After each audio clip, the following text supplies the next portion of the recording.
we got a chance to speak to the producers of Marvel's brand new series, Ironheart. Check out our conversation with Sev Ohanian and Zoie Nagelhout. Sev, before we get into Ironheart, I have not stopped thinking about Sinners. Congratulations. Oh my God, it's just. Anyway, You okay. much appreciate that, man. Thank you. All right, moving on. Um, I've seen all 6 episodes, and I wanted your take on how you envisioned Riri for this series. Like Tony wanted to build an armor around the world, and Riri wants to build quite literally an armor around the people she loves. And I'm curious if you guys conceive the character as being cut from the same cloth.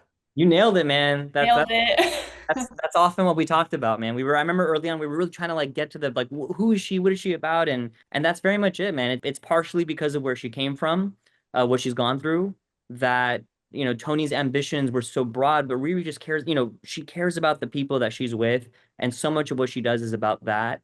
Um, her like tragic origin story with what happened to her stepfather and to Natalie, that really made her want to create those iron suits, not just to honor Gary's wishes for her and ambitions for her, but rather to protect them. Obviously, she did not have the same upbringing Tony. She didn't have the access to the same resources as Tony. So naturally, she has to be scrappy. And it's by no means a question, it's not like, oh, she's better than Tony, but she just is a different character. And while she takes inspiration from him, she's really trying to carve her own path and her own legacy. And it just so happens that the means that she ends up going with are a somewhat, anti-hero path, like crossing Yeah. paths with Parker Robbins, and that takes her down a journey that, has a lot of twists and turns. And I think by the end of the show, our goal was to make sure that she kind of stood as her own character, separate from Tony, and still honoring Tony, but just as her own character altogether. Can you guys talk to me about the decision to bring magic into the world of Riri Williams? I mean, it doesn't feel like too much of a stretch. I mean, in the comics books, she's used the rings and stuff, and I'm like, okay, something there, but it feels like a new thing in the MCU. Yes, yeah, and it's great that you have that knowledge of the comics. It's very much been a part of her story, in these really interesting small ways.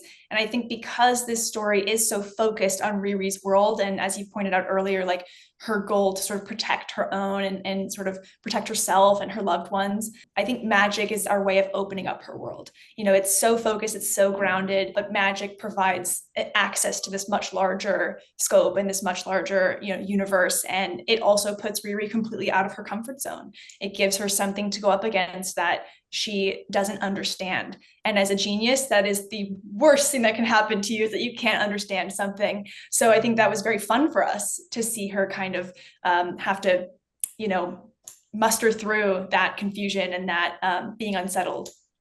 I'll just And of course, I was oh, just going to say the last thing you want, of course, is just a parallel story to Tony Stark, right? You don't want the same thing, but with an African American woman. That would just be boring. One thing I remember often talking about was that in the first Thor movie, there's a line that like, what you guys call magic, to us, it's just science, more evolved. So the MCU's always kind of flirted with these themes of science versus magic, and the show really is about ambition and the pursuit of power. And I think tech and magic kind of represent two different paths to that. Tech, you often think about that as something people have to work towards, like Tony, like putting his expertise into it, or Riri scrapping what she can. And magic has this illusion of being something that's quick and easy, a snap of a finger. The show is kind of partially designed to combat those ideas and see what happens when they come at odds. And like you said, we haven't quite seen that before, so it was always another reason to do it.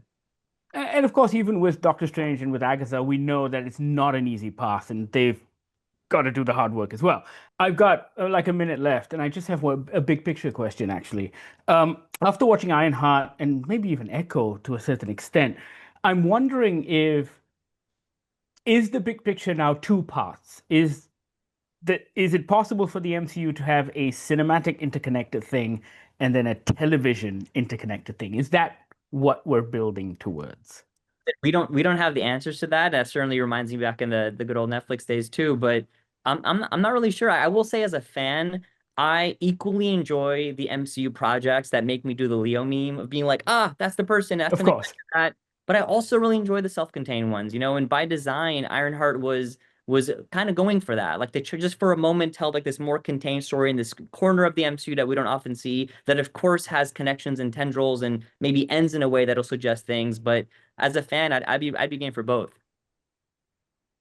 Very cool. I'm all out of time, but thank you very much. And I think you guys did a very good job of not giving too much away.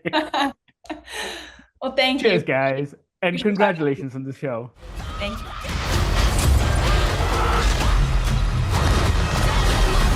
Ironheart is now streaming on Disney Plus Hotstar. Check it out. Let us know what you think. Sound off in the comments.